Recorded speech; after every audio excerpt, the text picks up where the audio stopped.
Yeah, let's do it. All right. Hey, what's up, Facebook world? Here we are. We are live with Mr. Michael Macchiavello. I practiced that about 27 times before I came on here so I don't mess it up. 2019 USA National Team member, 2018 Under 23 World Trial Champ, 2018 Shocked the World NCAA D1 Champ, and he was a North Carolina State champ in high school, and he wrestled at the great NC State at the Raleigh State Fairgrounds, which I know well. I used to work there when I traveled as a kid. Great place. So really? How are you? How are you, man? How you doing? How has this kind of affected your training and what you're doing? Well, first, just want to say thanks for having me on, man. I appreciate it.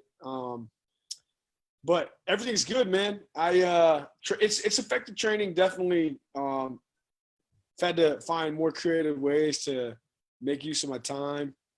So thankfully I got a guy that I train with, who some of you guys might know, named Nick Wisdowski, who lives down the street. So him and I have been wrestling in the garage, working on technique and stuff. We got a 10x10 mat in there, which has been nice. And we just got more mat space last week. So been doing that and been finding creative ways to strength train and get cross training in. So I've been riding a lot of bikes, rode for 35 miles on Friday morning on a bike, which was nice. And yeah, but man, it's a lot of free time, and I've been cooped up in the house more than I'd probably like to be. It's good and it's bad, man. I like being outside, but that's how quarantine's been treating me, man. So I'm haven't been getting too stir crazy, but I'm definitely ready for this thing to be over. Yeah, I think a lot of us are.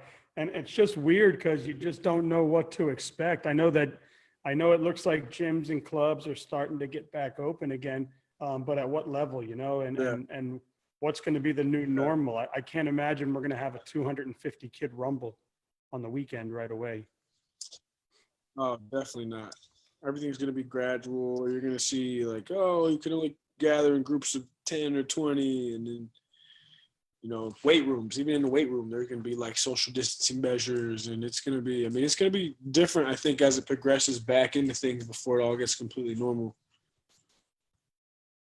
Yeah, man, I agree with you. So the first question I have for you is, talk about your title bout versus Jared Hout when you took the NCAA D1 title. I know it ended at 3-1 you, but it was tight the whole match, and talk about the process leading up to that and then the feeling when you finally got it done. I think we've all seen that picture with your hand raised and you in tears. Yeah. Yeah. So, going to the match, I just remember just being, man, excited. I just felt like this is it, man. Like I felt like the hardest part of the tournament was actually making it to the finals. So when I actually made it to the actual finals, I was like, I'm ready to rock. I didn't have any nerves, man. If I did, maybe just a little bit, but it was more anxious excitement than anything, because I'm like, we made it. I'm here. Let's do this, and I just remember thinking to myself, I'd wrestled him 2 times during the season, and not a single takedown was scored in both of those matches. So we had wrestled twice, and nobody scored a takedown. And I just remember thinking going into the match, like, I'm going to let it loose right from the whistle. I don't care if I get scored on. I don't care if I'm the one who ends up scoring. Somebody will score a takedown in 3 periods. And I told Pat, I was like, I was actually in the back of in the tunnel where we're warming up, and Pat was like, you could tell Pat was kind of nervous, and he was looking at me, and he was telling me, hey, if it goes into overtime, yada yada. And I had my headphones on, and I was warming up, and I took one of the ears off, and he started talking to me, and he was just kind of rambling, and I'm like, Pat, I'm good. He goes, well, we need to have game plan if it goes overtime, yada yada. I said, Pat, I am good. And I put my headphones on and I walked away. And I actually remember telling him, and you could ask Pat this, I was like, I'm getting this bleep done in 7 is what I told him. Nice. And you kind of Yeah. went in with that I got nothing to lose mentality, huh? Yeah, and I told him, man, that's exactly what I said, like verbatim, word for word. And that's when I put my headphone on. I just walked away and kept warming up because, you know, I was like, this match is going to end in 7. I don't care how it ends up happening, but somebody's going to score a takedown, and I'm not going in overtime. And I was just kind of had that mentality. So I just wanted to, regardless of winning or losing, man, I didn't want to walk off the mat with any regrets or feeling like I had anything left in the tank, you know? And so I knew regardless of whatever way it went, if I went out there, gave it my all for 7 minutes, I'd be able to look myself in the mirror and say, I did everything I could, you know, and that's ultimately what I wanted to be able to do. And that's unbelievable. And so that would lead me to my next question. So obviously you came off a state championship in high school your senior year, and then you went into NC State, and you really had a tough freshman and sophomore year. I mean, you really struggled, it looked like. And then talk about what adjustments you made to go from those tough freshman and sophomore year to where you've become a champ and now a national team member and a world champ, and you're moving on from there. What changes and adjustments did you make to now be where you are? Well, I think a lot of those changes and adjustments, I got to thank, you know, the coaching staff here and the coaches that coached me while I was coming up. Because I think, you know, being an athlete, like, you can work really, really hard, but you may not know everything that you specifically need to work on, right? I know, okay, I want to be conditioned, I want to be strong, and I want to win wrestling matches, but I may not have the wrestling IQ to identify specific weaknesses that are really hindering me, right? So I could work extremely hard in the wrestling room, on the mat, outside of the room, and never even touch those specific weaknesses. And so it's like, I'm thankful that I had coaches that were great enough coaches that were able to help me identify my weaknesses and the things that I needed to improve on, because it gave me direction. It gave me a blueprint on what I need to work on going into practice. So I would go into practice having a clear understanding of, okay, this is what I'm going to focus on today. So I think being able to know what those are really helps you make big jumps. And yeah, I think my redshirt year is where I made the most jumps. Freshman and sophomore year, I think a lot of things were obviously technical and more mental. But I think when I redshirted in between, you know, wrestled the first 2 years, redshirted, and then wrestled my last 2 years, I just focused on the technical aspect of things. I knew, you know, mentally I was in a good place. I knew physically I could match up with anybody. And I knew athletically, I felt like I could match up with anybody. So it wasn't like, okay, I have all the physical tools. It's the technical skills that I need to work on. So just make sure there was a lot of communication between me and my coaches. So that way I knew exactly what specific things I needed to work on for that whole year, and what areas of my game needed to get better. And you know, you work on those things, and you work on them consistently over time, and it makes a massive difference. So I think it was just that's what it was, man. It was just a natural progression. And I think again, you know, I'm getting repetitive here, but just having a clear understanding of what your weaknesses are and what things of your game, you know, you need to work on. That's awesome. So obviously, I mean, we can see you in a singlet. We know your muscles and your strength and your power is there. And it sounded like that you just really improved on understanding wrestling a little more, right? Yeah, absolutely. And I think a lot of that comes down to being coachable too. There's a lot of things that aren't super coachable. Maybe it's an ego thing. Maybe it's like, oh, I'm a state champ. Like, I know what I'm doing, yada, yada, yada. And it's like, you go to these national team camps and you see guys like that have been dominating at the senior level for years, and they're always asking questions. JB is always asking questions. David Taylor, Frank Molinaro, Kyle Dake, Nick Wisdowski, all these guys, they're always asking questions when we're at team camps. And it's like being able to be coachable regardless of what you've been able to accomplish or regardless of what level you're at. I think that's what makes wrestlers elite. Why? Because those wrestlers elite because they're constantly learning. It's a never-ending game in the sport of wrestling, man. And every level you hit, I'm sure, like I tell people I played, basketball, I'm short, or tennis or whatever, but I remember going from like, you're on the JV basketball team, and then you get to travel varsity, and the speed when you moved up to varsity. Oh, yeah. Was just is way different. Yeah. It was crazy. So my next question is, talk about being only, what did it mean to you to win a title, an NCAA title for your home state of North Carolina? There's only been 2 that have done it, and you're one of them. And I read, at least at the time, and I read that's a big deal for North Carolina and North Carolina wrestling and I guess putting them on the map. So talk about what it means to you to be one of 2 guys to be able to accomplish that. It means a lot, man. I don't think it really was something that I was thinking about a whole lot. Like whenever I was competing, and after when someone told me, there's only been 2 national champs coming out of the state of North Carolina. I think that year is when it really started to kind of, I became aware of it. Right that year, I ended up winning nationals, and it was I think it honestly motivated me a little bit more.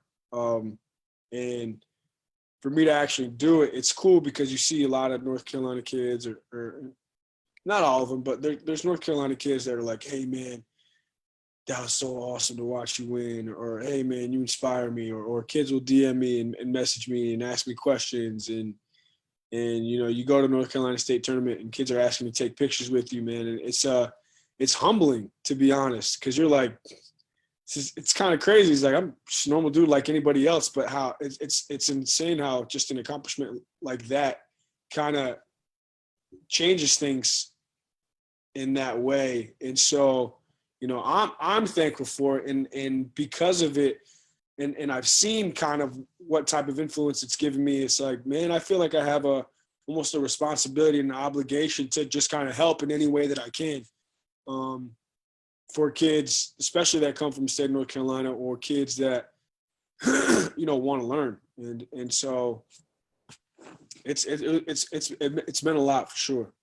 That's awesome, man. So moving forward now, what has it meant to you, and what does it mean to you now to be part of our USA national team? Man, it's still something I haven't necessarily really wrapped my head around. Just because I want to be the world team member. I want to be the Olympic representative. And so I don't really think about, I'm on the national team. How amazing is this? It's like, man, I think man, I'm still behind. I got still steps. There's jumps I still have to make. But when people ask me questions about that, it kind of makes me pause and sit here and really think about, man, that actually it is a special accomplishment. And so I'm thankful, man. It's made a difference. I think it's helped me get better because I get to travel overseas, represent the United States, compete internationally. I've got to travel to 8 different countries last year just off of wrestling, and it's cool, man. Yeah, and so talk about that a little bit. I know you came from the Charlotte area, right outside of Charlotte. Yeah, Indian Trail. Yeah, and now you're where you are today. How much do you attribute that to wrestling? What, the Charlotte area? No, your whole life. I mean, where you came from to where you are now. Oh man, I attribute everything to that, man. I think winning or doing anything that's considered a big accomplishment. I think it takes a village, man. I don't think you're able to do it on your own. There's so many things that need to go right. There's so many things you need to do right. And I think the environment that you're around or in and the people that are around you make a massive difference. There's a quote that I got on a little sticky note on my wall. It's like, an environment is the invisible hand that shapes human behavior. And, you know, I think about my life growing up, man, like my neighborhood, just my neighborhood, right off Rogers Road, Meriwether, in Monroe, North Carolina. It's like there were so many kids in that neighborhood that were my age, and we were so competitive. We were always playing basketball, football, wiffle ball, soccer. It didn't matter. And we would sometimes get into fights over scores and talk trash. And it's like I think that competitive fire got sparked when I was a little kid, and you know, we grew up, we're all best friends, and you know, I'm still in touch with those guys, and one of them went on to play football for a year at ECU as a walk-on, and another one played football at App State as a walk-on. He was a quarterback, and then he was a transfer to a D3 school and ended up being a D3 All-American. And then I had another buddy who played basketball at Belmont Abbey. He's 6'5", and so, you know, just we all went on to compete at the next level, and if we didn't, you know, just really competitive kids. And I think that environment really, really motivated me. I think it taught me a lot about like what the spirit of competition is and what that looks like. And I think my mom too, especially, you know, I think about my mom. She used to tell me all the time, she's like, don't ever let anybody tell you you can't do something. And that I would always think about throughout my entire college career, freshman year, sophomore year, junior year, because man, the odds were stacked against me, but it was like, who cares? Don't let somebody tell you can't do it, because you know, she came from Mexico when she was 15, and she went to high school in Charlotte, and she went to community college, and they were asking her what she wanted to study, and they told her, you know, we don't know if you'll be able to do this, because she was still learning English. They pretty much told her, it's like, we think it'd probably be better if you majored this. This might be a little bit easier for you. And she was like, are you kidding me? You're not going to tell me what I should or shouldn't study. So she let that fuel her, and then she ended up studying that. Now she's a dental hygienist. She's been a dental hygienist for over 15 years. And man, so she kind of helped shape that mentality in me as a little kid. And I think that's what's helped me a ton also. Oh man, that's awesome. So talk about so far in your career, what has been your most memorable moment, or, you know, either most memorable moment or that moment where everything clicked, or, you know, that important time in your career where you were like, wow, I belong, or wow, I can't believe that just happened, or I don't know, something like that. Yeah. Probably my redshirt junior year, my redshirt year, whenever I won the Penn State Open. That was my first time winning a college tournament. And I'd beaten a guy who was ranked in the top 12. And, you know, the coaches said other coaches had been texting them like, hey, this kid looks good. Who's this kid? Yada, yada, yada. And I came back, and the coaches were, you know, excited for me. And I was excited for myself too. And that kind of thing. Man, this is realistic. This is something I can definitely do. I'm starting to see the growth. And I think the first 2 years, it was hard. I was so frustrated because I was 11-14 my freshman year. And then I was like 13-11 my sophomore year. So I only won 2 more matches, and I'd been wrestling for a whole year more, you know? So it was like, didn't really see any growth those first 2 years. And then it started to just kind of Work out for you. Yeah. So that's awesome, man. So this has been great talking with you, and I've got some questions that I put down. You know how I do the 10 questions. I don't know if you've seen any of my shows, but I'm trying to change it up a little bit to where most of the questions I kind of gear towards the person, but some of the questions are, you prefer headgear or no headgear? No headgear. Would you say the 32 or the Fargo holds more clout? Fargo. Okay. Raleigh or Charlotte? Oh, you're really putting me. Oh man. Jeez. I gotta go Raleigh, man. I love it here. I do, man. It's a great I love place. home too, man. But Raleigh feels more and more like home every year I'm here. So So, old time barbecue or the pit? old time barbecue. I love. Oh, that's a hard one too. Jeez. Jeez. City barbecue is good too. If you ever anybody who's watching wants to come to Raleigh, City barbecue is a good spot too. Okay, so let's say, do we go country ham biscuits or country ham rolls? Country ham biscuits. I With the love my marmalade? biscuits. Yeah, I love my biscuits, man. All right, so you do mini golf or bowling? Mini golf. You prefer the state fair or the rodeo? State fair. I don't think I've been to a real rodeo. That'd be All right, cool. this one here is really important, and I don't know if they're listening, but they'll hear it. Jamel Morris or Jamal Morris? I'm not answering that. I'm not answering that. I love both those guys, man. I figured you wouldn't answer it, but I had to throw it out there. Yeah. See if I could. He did. Jamel just put ha ha. I tried to get him to answer Jamel. Jamel said that he's smarter, better looking, wrestles better. And that's just because Jamal wouldn't come on to defend himself. I was just about to say the same thing. Hey man, I really appreciate you doing this, man. I know you're a busy dude. I know you're working hard to at your craft, and to have guys like you come on here and talk wrestling with me, and just to have this platform where young kids can see that you can come from anything and accomplish anything, especially your story. I mean, how many kids get to college and they struggle and they just think it's not for them and they quit? That didn't happen to you. You struggled, but you got through it, and the outcome has been fantastic. So congratulations and thanks. And I hope one day I get to have a beer with you. Yeah, absolutely, man. I appreciate you having me on, man. It was fun. Yeah. And listen, anybody you know that you think would benefit the wrestling world by coming on and chatting with me, Yeah. please feel free. I can share my link with you. I'll share my cell phone with you on Facebook. I think that's how we've been communicating. Yep. And we can stay in touch, man. I appreciate it. And thank you, Jamel and Jamal, for putting me in touch with him. And thanks everybody for what you're doing for me to help this platform. Peace, man.